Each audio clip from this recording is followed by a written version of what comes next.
Euzubillahimineşşeytanirracim. Bismillahirrahmanirrahim. Elhamdülillahi Rabbil alemin. Elhamdülillahirrahmanirrahim. Elhamdülillahi gafururrahim. Allahümme entallaha la ilahe illa ent. El-vahidul ahadus samed. Ellezî lem yelid ve lem yulad ve lem yekun lehu kufuven ehad. Allahümme salli ve sellem ala nebiyyina Muhammed ve ala alihi ve ashabihi ve barik ve sellem ecmaîn. Esselamu Aleyküm ve Rahmetullahi ve Berekatuhu. Değerli kardeşlerim, Allah Azze ve Celle hamdolsun bir daha bizler öz zikri etrafında bir araya topladı. Hakikaten bu necə gözəl bir qazansın, necə gözəl bir arzuqədir.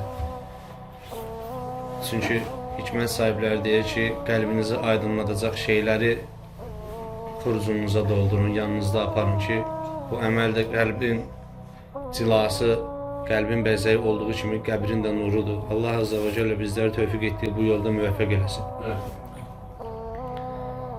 Bildiğimiz üzere İmam Rahmetullahi Aleyh bir seriya açır, bir zümrə açır və o zümrənin içine müəyyən kilitli dərslər yerləşdirir ki, bir-bir o kilitləri bir yerdə açırıq. İndi isə itayət və idarəçilik haqqındadır. Bir neçə idarəçiliklə bağlı dərslər keçdik. Bir neçə mühüm yerlərə toxunduq hədislər və ayətlər çərçivəsində. İndi isə ədalətli və ədalətsiz, belə deyək, xeyirxah və yaxud da bədbin idarəçilərdən, dövlət başçılarından, imamlıq edən kimsələrdən sonra onlara qarşı hansı səviyyədə bir itaətin içində olmalıyıq.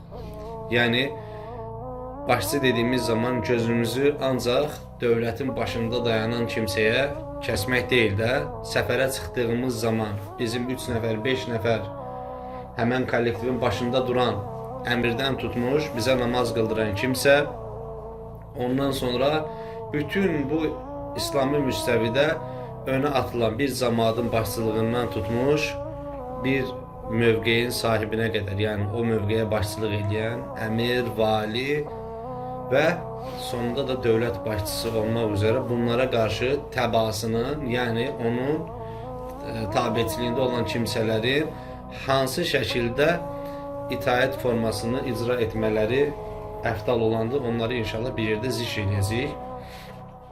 Demək ki, idarəçilərə itaət günah olmayan xüsuslarda dövlət başçısına itaətin şərt, günah işlərdə isə ona itaətin haram olması haqqında inşallah zikr edəcəyik. Allah Azze ve Celle İmam Nəvəviyə rəhmət eləsin. Qardaşlar, deməli, Rəbbimiz Subhanahu ve Teala ayət cəllədə buyurur ki, bu ayəti demək olar ki, böyükdən kiçiyə hər biriniz əzbər bilik. Rəbbimiz buyurur ki, Estağfirullah. Ya eyyuhəl-ləzinə əmənu, ətiyullahi və ətiyur rasul və ulul əmri minkum. Ey iman edənlər, Allaha itaət edin, Rasuluna itaət edin və içinizdən olan əmir sahibinə itaət edin. Biz keçən dərsdə içinizdən olan deyildiyi zaman, yəni müfəssirlərin, yəni sizin rənginizdən birisinin olduğu təqdirdə ona itaət ediyini vurğuladıq. Bəs yaxşı, bizim rəngimizdən olduğu təqdirdə o kimsəyə hansı itaət formasını göstərməliyik, bunda necə həssasiyyət daşımalıyıq, onları danışacağıq. Demək ki, qardaşlar, iki mühüm, ki birazdan zikir, daha doğrusu hədisdə də onu zikr edəcəyik, sadəcə olaraq üstündən qövlü olaraq keçirəm. İki mühüm baxış bucağı var ki, insanoğlunun ağlı qıt qalır.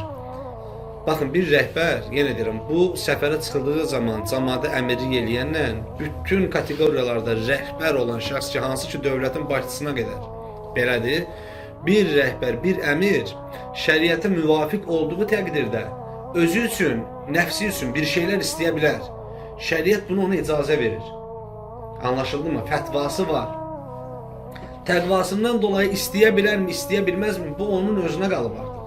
Məsələn, adam şəriətə müvafiqdir ki, desin ki, get mənim maşından falan şeyi gətir. Anlaşıldı mı? Bunun öz nəfsindən dolayı istəsə belə, şəxsi telefonunu istəsə belə, sən gedib ona itaət eləməlisən. İtaət etmədiyin təqdirdə sən masiyyətə bulaşmış olursan. Məsələn, bu gün qardaşlar güdür ki, bu məndən ancaq şəriət müstəvisində bir şeylər istəyə bilər. Məsələn, get mənə təsbihi gətir, get səccadəni gətir və yaxud da səfər əsnasında deyilmiş olan sözlər. Həmçinin İbn Ömər radiyallahu anhdan rivayət olunur ki, Bax, bu mövzu ilə bağlı hədisdir. Peyğəmbər sallallahu aleyhi və səlləm belə buyurdu. Günah işləməsi əmr olunmadığı müddətdə bir müsəlmanın sevdiyi və ya sevmədiyi bütün məsələlərdə dövləti idarə edən adama itaat etməsi şərtdir. Bax, sən onu sevə də bilərsən, sevməyə də bilərsən. Orada bir günah, bir haram, bir beis, masiyyət yoxdursa əgər, sənin boynunun borcudur ki, o kimsəyə itaat edəsən. Həmçinin yenə deyirəm, bu cəmaatın ağsaqqalı, əmiri olan kimsə belə olsa, bu səfərində imam olan kimsə belə olsa, səndən yaşda balaca belə olsa, rəngi sənin rəngindən və yaxud da əgər zehnində bulanlıq varsa, irqçilik edirsənsə, irqi sənin irqindən belə olmadığı təqdirdə, əgər o sənin üzərinə imam keçibsə, sənin boynun borcu düşür ona itaat edəsən. Hər bir sahədə əmirliyi, imamlığı, rəhbərliyi hansı alanda əldə edibsə, qazanıbsa, şura tərəfindən, insanlar tərəfindən, məşvərət tərəfindən, bizim boynumuzun borcu düşür o kimsəyə itaat edək. İstər şəri bir şey istəsin, İstər xoşumuza gələn bir şey istəsin, istər gəlməyən bir şey istəsin. Nəfsinə görə belə bir şey istəsə, biz ona itaat etməliyik, hansı ki onda bir haramlıq yoxdursa. Allah Resulü sallallahu aleyhi ve sellem İbn Ömərdən bizə bunu çatdırır. Deyir ki, sevdiyi və yaxud da sevmədiyi bütün məsələlərdə dövləti idarə edən adama itaat etməsi şərtdir. Burada mütəfəkkirlər deyir ki, bu hədis üçün və bunun kimi hədislər üçün burada dövlətin başçısı qövlü olaraq, yəni bütün əmirlərə izafə edilmiş bir, yəni bütün əmirlər üçün təbaasında olan insanlara izafə edilmiş bir əmirdir bu. Əmirlər üçün, bildikləri rəhbərlər üçün, yəni ancaq dövlətin başçısı üçün yox. Onların hamısına izafə edilib bu. Yəni təbaası onlara qeydsiz, şərtsiz nə etməlidir? Haramlıq söz konusu olmayan bir mövzuda itaat etməlidir. Və günah işləməsi əmr edildikdə isə nə qulaq asar, nə də itaat edər buyurmuşdur sallallahu aleyhi və səlləm Efendimiz. Yəni qardaşlar, bu insan bizim ümumi həyatımız üçün müdaxilələr edə bilər. Bizim sabahımız üçün, bizim səfərə çıxıb və yaxud da gələcək, yəni bizim İslami yaşantımız üçün müdaxilələr edə bilər, addımlar ata bilər. Ora haramlar bulaşmadığı təqdirdə biz onun yanında olmalıyıq, dəstək olmalıyıq. Anlaşıldı mı? İstəyir mənəvi olaraq, istəyir fiziki olaraq o insanın yanında olub dəstək olmalıyıq. Onun ətinə dilimizi, dişimizi bulaşdırmamalıyıq.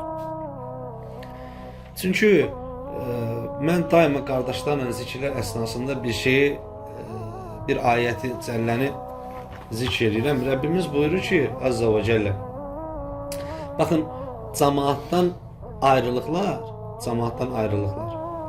ki, İmam Şamil necə deyir, Allah ona rəhmət eləsin, deyir, bir toplumu parçalamaq istəyir, bir toplumu deyir, pozmaq istəyirsənsə əgər, onların içində parçalama yarat. Bir-birindən ayırmağa çalış. Allah Resulü sallallahu aleyhi və səlləm ayrılmayın, bir qulpa sarılın deyildiyi zaman və yaxud da səfərdə, qəzvədə olduğu zaman tək gəzməyin, cüt gəzin dediyi zaman Nəbi sallallahu aleyhi və səlləm şuurun altına əzəmətli mesajlar buraxırdı. Çünki bir cəmaat parçalanmağa başladığı zaman gücsüzləşər. Tək qalan kimsə nə edəcəyini bilməz, qibləsini itirər.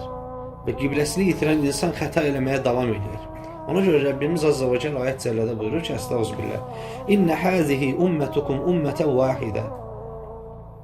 Şübhəsiz bu ümmət vahid bir ümmətdir. Vahid bir ümmətdir. Biz bizim üzərimizə təyin olunan əmir, ağsaqqal, dövlət başçısı, səfər əmiri, məscid imamı, namazda cəmaatımıza imam, bunlar kimdirsə harama bulaşmadığı təqdirdə onlara itaat edib gözəl şəkildə nəsihət etməyə çalışmalıyıq. Din budur, İslam budur, əxlaq budur. Və bir-birimizə bunu təşviq eləməliyik. Yəni ayrılmaq həqiqətən çox asan bir şeydir. İnsanların bir-birindən ayrılması, hazır tikilmiş bir şeyi parçalamaq asan bir şeydir həqiqətən. Bir göz qırpımında meydana gələn, ərsəyə gələn bir şeydir. Lakin onu onarmaq, onu yenidən bərpa eləmək, onu qurduqdan sonra onunla bir yola davam eləmək, başlamaq çətin bir şeydir.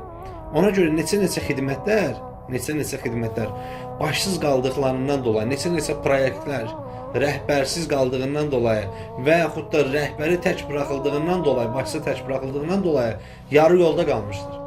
Biz bu gün bunu belə dinləyə bilərik ya. Dərs mövzusudur. Dinləyək, zikirdir. Buradan hasil olan əcri qazanaq gedək. Lakin biz buna bilirsiniz necə baxmalıyıq? Bu əslində yaşamın qayəsidir. Baxın, xidmət adına bir şeylər demişdim. Yadınızdadırsa, Allah'a həmd olsun 3 ildə artıq Riyazu Salihin kitabını keçirik. Xidmət adına qardaşları, gəncləri, yaşlıları, orta yaşlıları fərqi yoxdur. Kimi dindirsən deyir ki, mənə bir dənə xidmət verəyim. Amma adama deyirsən ki, get falan qardaşdan kitabı götür, apar falan elm tələbəsinə ver, deyir bu nədir? Deyirsən xidmət. Adam kiçik görür onu, kiçik də görmür ha, sadəcə olaraq dil qəhrəmanıdır. Danışığında mübaliğə var, şişirtmə var. Sadəcə olaraq bəzəkli sözləri sərf eləməyə çalışır. Danışmaq asandır. Vallahi danışmaq asandır. Yəni bugün istənilən bir kimsə dili döndüyü halda çıxıb bir şeylər danışmağa qadirdir, müvafiqdir Allahın izni ilə. Əsas odur o danışdığın şeylərin haqqını verəsən, altında əzilməyəsən. Altında əzilsən belə səsini çıxartmayasan. Ona görə sən bir insandan, sən bir rəhbərdən, əmirindən bir xidmət istədiyin zaman mənə bir dənə xidmət ver. O sənin əlinə bir dənə kulok verə bilər ki, bunu apar falan qardaşın evinə verəm. 4 dənə yumurta, bir dənə çörək. Sən ona, abi yoxub mən İslami xidmət istəyirəm, mənə İslami bir xidmət ver deməyin, sənin aciziyyətindir. Vallahi sənin zəlil zehniyyətə sahib olmağındır. Bu da İslamidir də. Bu da İslamidir. Həmən kəs görəcək ki, mənim müsəlman qardaşım mənim yanımdadır. O başlayacaq onun içində olmuş olduğu şeyə rəğbət bəsləməyə. Və bunların hamısı nə ilə bir-biri ilə bağlanır, zincirlənir? Kişinin vahid başında duran kimsəyə itaat eləməsi ilə. Çünki başı olmayan bədən yerə düşməyə məhkumdur. Başı olmayan bədən parçalanmağa məhkumdur. Ona görə baş hər kimdirsə, ona gövdə olmağa çalışmalıyıq, qardaşlar. İtaat eləməliyik. Allah Resulü sallallahu aleyhi ve sellem buyurur ki, Ənəs radiyallahu anhdan rivayət olunur bu hədis, buyurur ki, sizə təyin edilən idarəçi başı qurumuş üzüm kimi qara bir kölə də olsa, başı deyir qurumuş üzüm kimi qara, bir kölə də olsa sözünü eşidin və ona itaat edin. Bir hədisdə Həbəşli bir kölə də olsa, yəni qara rəngdə belə olsa, çünki o gün insanların belə bir qaidələri var idi ki, rəngi bizim rəngimizdən olsun, irqi bizim irqimizdən olsun. Ta ki, Vəda xütbəsində Nəbi sallallahu aleyhi və səlləm 100 nəfərə artıq o sözü səsləndiyi zaman ki, ərəbin ərəb olmayanı, ərəb olmayanın da ərəbə, həmçinin qaranın ağa, ağın da qarıya bir üstünlüyü olmadığı kimi sizdən də bir-birinizə qarşı bir üstünlüyünüz yoxdur. Yəni irqlə, rənglə öyünməyin. Allah Resulü deyir ki, başı deyir, üzüm kimi deyir, vaxtı keçmiş üzüm kimi qaralan birisi dahi sizin üstünüzdə olsa, ona itaat edin. Bu yaxınlarda bəzən dərsləri belə şeyləri də Allahın izni ilə istəyərəm, başıma gəlmiş olan, eşitdiyim yoxdur, özümün yaşadığım şeyləri Allahın izni ilə çalışırım, salım. Saudiyadan, Damman şəhərindən bir qrup dəvətçi qardaş gəldi, qarşıladıq onları Allahın izni ilə. İlk başda aralarında saqqal, biraz heybətli bir müəllim vardı. Zənn elədi ki, onların əmiri odur. Oturduq, bizi evlərinə qaldıqları, kvartir elədikləri yerə qonaq çağırdılar. Biraz dedik, yeyib, güldük və soruşdum ki, sizin əmiriniz kimdir? Aralarında ən gənc bir oğlan göstərdilər. Aralarında ən gənc, onların yanında uşaq olan bir dənə gənc qardaşımız onların əmiri idi. Buranı mı tanıyırdı? Xeyr, tanımırdı. Hamısı birinci dəfədə Azərbaycanda olurdu. Amma insana elə bir itaat edirdilər ki, yəni həqiqətən qaşını tərpətməyə bəs edirdi. Hamısı bir-birinə qarşı elədilər. Və o cəmaatın üzündə həqiqətən bir nur var idi. həqiqətən bir nur var idi. Allah Resulü sallallahu aleyhi və səlləm necə ki ədalətli başçının ərşin kölgəsində kölgələnəcəyini bildirir ha, Allahın izni ilə. Eləcə də ədalətli başçıya ədalətli şəkildə harama bulaşmadığı təqdirdə təbalıq eləyən, tabiçilik eləyən qulların da xüsusi əcri var. Çünki Allahın əmridir. Buyurur ki, Ətiyullahi və ətiyur Rasul. Allaha, Rasuluna itaat edin. Sonra buyurur ki, və ulul əmri minkum. İçinizdən olan əmir sahibine itaat edin. Yəni bir insan bilsin ki, əmrə qarşı tabiçilik etmədiyi təqdirdə bütün üstün vəsifləri özündə daşıdığı halda nəfsindən belə bir şey istəsə, əmrə tabiçilik etmədiyi müddətdə bilsin ki, Allahın əmrinə müxalif olmuşdur. Bilsin ki, Allahın əmrinə müxalif olmuşdur. Eynilə yadımıza gəlir, qardaşlarım, mən elm tələbələrinə qarşı ehtiram göstərməyi də zikr eləyəndə Ali İmran surəsi 18-ci ayət olmalı səhv eləmirəmsə, buyurmuşdum ki, qardaşların, elm tələbəsi qardaşların dərsində oturanda, sual verəndə, bütün əxlaq normalarını icra etdiyiniz zaman bilin ki, bu Allahın əmridir. Rəbbimiz buyurur ki, Estağfirullah, Şəhidallahu ənəhu la ilahə illə hu aleyhi və mələikətuhu və ulul əmri minkum qaimən bil qist. Rəbbimiz buyurur ki, Allah öz birliyinə şahidlik elədi, mələklər də şahidlik elədi. Baxın, görün kimin ismini özü və mələyindən sonra zikr eləyir və elm əhli də şahidlik elədi. Və ulul əmri minkum. Yəni Allah elm əhlinin ismini öz ismi ilə eyni sətirdə, eyni sıralamada zikr eləyir. Lakin qardaşlarımız bunun fərqində deyil. Ona görə qardaşlar, bilinsin ki, Allah Subhanahu və Teala'nın izzət yüklədiyi bir kimsəyə qarşı izzətsizlik eləmək, Allaha qarşı naqislik eləməkdir, qüsur eləməkdir. Yəni və bundan dolayı islah olmağa çalışaq, həqiqətən çalışaq, islah olaq. Yəni birimiz, bu dəqiqə meyil bilirsiniz nə idi? Sələfin salihi dönəmində meyillər xeyriyyə idi. Yəni xeyir üzərinə olan şeylərə idi meyil. Hal-hazırda meyillər bilirsiniz nə idi? Bir dənə naqislik cəryan edir bir insandan və digər insanların qədimə bağlı travmaları var deyə, naqisliyə bir meyillilikləri var deyə, onlar o naqisliklə başlayırlar onu dəstəkləməyə, fanatikləşdirməyə onu, ona alqış tutmağa, yığışdırmağa yox. Ona görə çalışmaq lazımdır ki, qardaşımız düz yoldan sapsa, onu sələfin dediyi kimi, mən ya Rabbi düz yoldan ayırsam, məni əyri qılınclarla düzəltsinlər. Onu əyri qılınc belə əlimizdə olsa, onu düzəldək. Dilimizi kəskin qılınc eləyək, onu düzəldək. Əgər belə olsaq, Allah Azza və Cəllə həqiqətən bərəkət verəcək. Həqiqətən. Get-gedə hər şey çirkinləşir, hər şey adiləşir. Nəbi sallallahu aleyhi və səlləm gələn günün, gedən gündən daha betər olacağını deyir. Bunu dəfələrlə zikr eləmişik. İnsanlarda nəinki dəvətə iştiyaq qalıb, maraq qalıb. İnsanlarda hətta yaşamağa belə maraq qalmıyor. İnsanlar həqiqətən acıdırlar bu dəqiqə. Həqiqətən istəyirlər ki, bir şeylərdən tutunsunlar və biraz onlara bəlirlənən o günə qədər yaşaya bilsinlər. Nə xoş bizim halımıza ki, Rəbbimiz bizə ihsan şuuru verib, onu tanımağı, onun bizi görmədiyi hal, yəni bizim onu görmədiyimiz halda daha doğrusu onun bizi gördüyünü, ona yaxınlığımızla qəlbimizə sevincin dolmağını, ondan uzaqlaşdığımız təqdirdə həqiqətən keçim sıxıntısı, yəni buradakı maddi sıxıntı yox da, belə deyək, qəlbimizdəki sevincin azalması, evlərimizin böyük və geniş olduğu təqdirdə o evin bizə dar gəlməsi, həmçinin ayətdə necə deyir, dünyanın bütün genişliyinə rəğmən dünya onlara dar gəlirdi, deyir Allah Azza və Cəllə. O tövbə edən 3 kişi haqqında.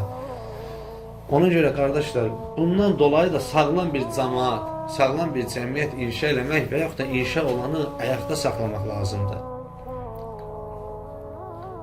Ayaqda saxlamaq üçün də bütün diqqətləri başda olan insana toparlamaq lazımdır.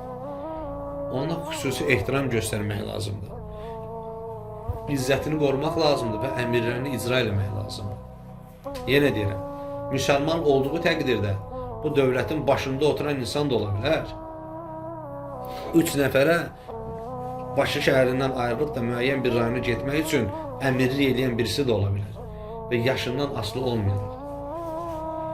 Ona görə həqiqətən niyyətlərimizi düzəldək, niyyətlərimizi təzələyək ki, Allah Azza və Cəllə onun bu əmrini özündən, Peyğəmbərindən sonra əmr sahibinə itaət əmrini icra etməyə bizlərə nəsib eləsin. Və yenə İbn Ömər radiyallahu anhuma, Abdullah İbn Ömər buyurur ki, Rasulullah sallallahu aleyhi və səlləmə sözünü eşidib itaət etmək üzrə beyyət etdiyimiz zaman bizə gücünüz çatan qədər buyurdu. Biz ona beyyət etdiyimiz zaman Allah Rasuluna deyir sallallahu aleyhi və səlləm, o bizə deyir, belə buyururdu, deyir, gücünüz çatan qədər. Gücünüz çatan qədər, gücünüz çatan qədər. Onsuz da səhabə ki, başda da Əhl-i Beyt mənsubları olmaq şərti ilə səhabə onsuz da itaətin, beyyətin ən yuxarı səviyyəsini yaşayırlar. Bax, bir dənə misal gətirəcəm. 3 sahabənin halından hər birinizin xəbəri var da. Birisi evlənməyəcəm dedi, birisi hər gün oruç tutacam dedi və s. və ilə. Allah Rasulü nə dedi? Gəl dedi ki, mən sizin üçün usratul həsənəyəm deyir. Siz gözünüzü kimə tikmisiniz? Onlar da dedi ki, Fətih surəsinin 1-ci ayətini gətirdilər. Allah sənin keçmiş və gələcək bütün günahlarını bağışlayıb və Allah Rasulü. Amma bizim buna ehtiyacımız var. İnsanlar ittiba yolundadır rəhbərə. Amma xeyirdə çalışırlar ki, daha çox eləsinlər. Allah Rasulü buyurur ki, sünnətimdən ayrılan zəlalətə uğramışdır.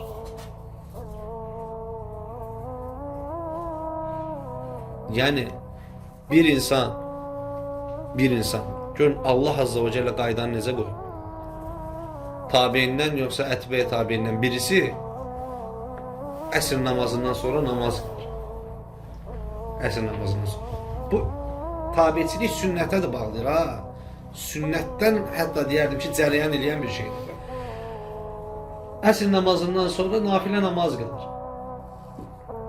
Və digər bir insanlardan birisi gəlir onu görür. Bayaq gördü də fərzi bir yerdə əda elədilər, məsciddə cəmaət çəkildi. Deyir, sən nə edirsən? Deyir, nafilə ibadət edirəm, deyir, Rəbbimə yaxınlaşmaqdan ötürü. Deyir, bu Allah və Rasulunun bəyənmədiyi bir şeydir. Deyir, nafilə namaz qıldım deyə Allah mənə deyir. Subhanallah, nafilə namaz qıldım deyə deyir, Allah mənə deyir, qəzəb edəcək, deyir, əzab verəcək. Deyir, nafilə namaz qıldım deyə yox, yalnız Allah Rasulunun sünnətinə müxalif oldun deyə Allah sənə deyir, əzab verir. Allah subhanallah sənə qəzəb edə bilər. Sünnətinə müxalif oldun. Çünki əsrin fərzindən sonra namaz yoxdur, Allah Rasulü sallallahu aleyhi ve sellem. Həmən saat diliminin içindən gedir söhbət bu arada. Ona görə qardaşlar, itaəti görürsünüz Allah Azza və Cəllə necə qrafikləşdirib. Allah Rasulü etmədisə, etməməlisən. Burada da bugün yaşadığımız vaqiədə, bu bəldədə əmrin etmədisə, etməməlisən.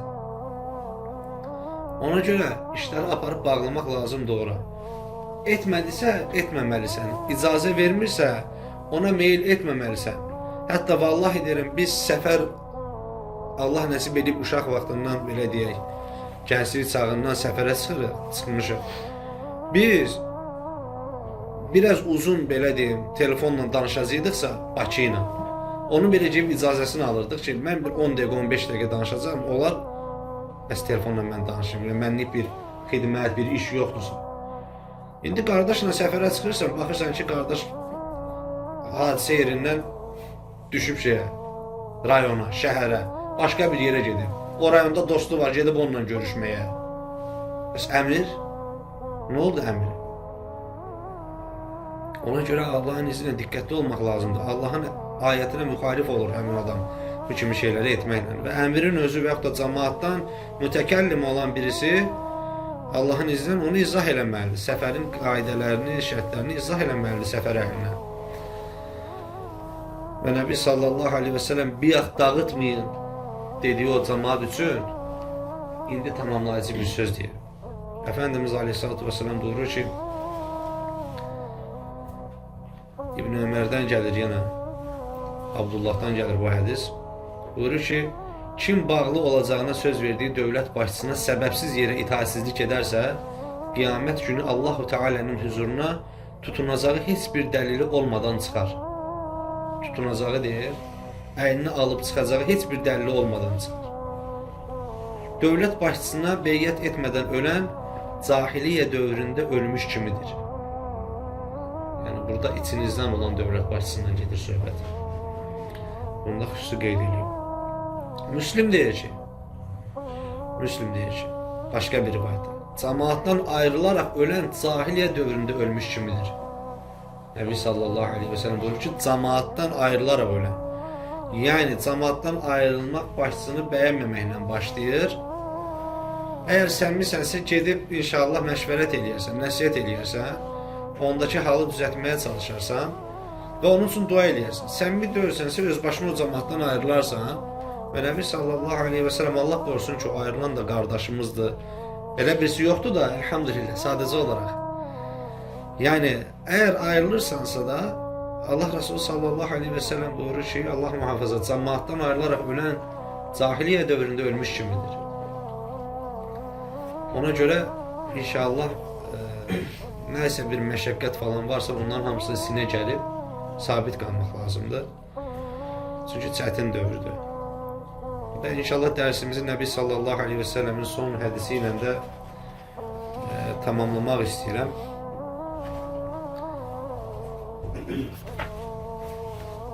Enes buyurur ki, radiyallahu anhu, Resulullah sallallahu aleyhi ve sellem deyir, bizlərə belə buyurdu. Sizə təyin edilən idarəçi, bax yenə deyirəm, sizə təyin edilən idarəçi. Bu hədis təkrar gedir. Bu hədis təkrar gedir. Başı qurmuş üzüm kimi hədisi. Deyək, bunu zikr edik. Əbu Hüreyrə rivayət edir ki, varlı ikən, kasıb ikən, sevinç anında, kədərli ikən, hətta başqası sənə təzyiq edildiyi zaman sözə qulaq asıb itaat etmən şərtdir. Allahu Akbar. Başqası sənə təzyiq edilir. Başqası, bundan sonraki dərs məqamı arzulamaq, məqamın kimlərə verilib verilməyəcəyi və oranın ağırlığı ki, Allah Resulü sallallahu aleyhi ve sellem çox sahabəni ondan uzaq tutun. Çox sahabəni istəyib istəmərəm bu yükün altında əziləsən.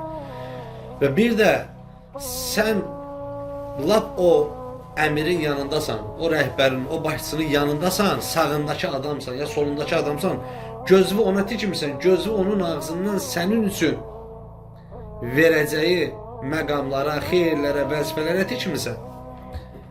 Əbu Hüreyrə Allah Resulü'nə rivayət edir ki, varlı ikən, kasıb ikən, sevinç anında, kədərli ikən, yəni kədərli halında, hətta başqası sənə təzyiq edildiyi zaman, varlığını başa düşürük.